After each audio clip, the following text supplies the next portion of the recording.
Many Ontarians have been digging around in their mailbox looking for their voter identification cards. With the provincial election just 8 days away, many people have yet to receive one.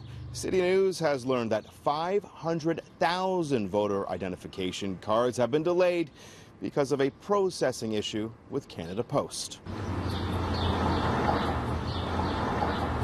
The voter information cards say we make voting easy, and they have some important information on them, including the address for your advanced polling location. A Canada Post employee who couldn't speak on camera told City News that postal workers were finding 3 to 4 voter info cards stuck together. When they'd peel them apart, the mailing addresses were for completely different parts of the province. The Canada Post mail carrier also told City News it created a massive backlog, and he believes it stopped the delivery of all mail for a week.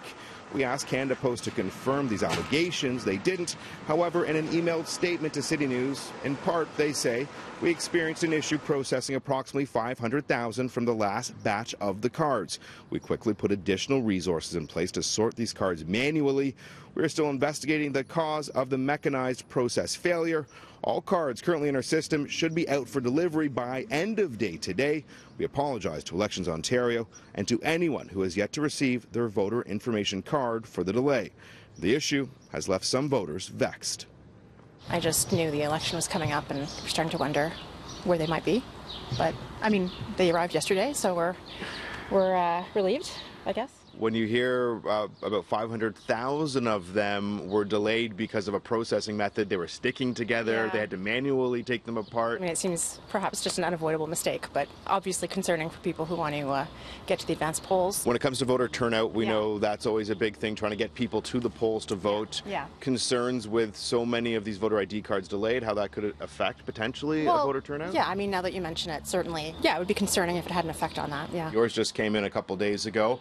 What goes through your mind? The more they change things, the worse they prove for the government. They keep messing around trying to make things better, and quite often the older way works better. If the issue wasn't perplexing enough, Elections Ontario tells City News they didn't learn about the issue from Canada Post until yesterday. We also made every effort to ensure that our voter information cards meet Canada Post specifications. In fact, through our vendor, we provided several thousand test cards in advance and received a pass grade from Canada Post each time. So from our understanding, the cards were up to their standards. So you guys are as confused as anyone as to why, 500,000 of them had to be manually sorted. Indeed, and that's why we're a little bit disappointed, but we are working with our partners at Canada Post to rectify the issue.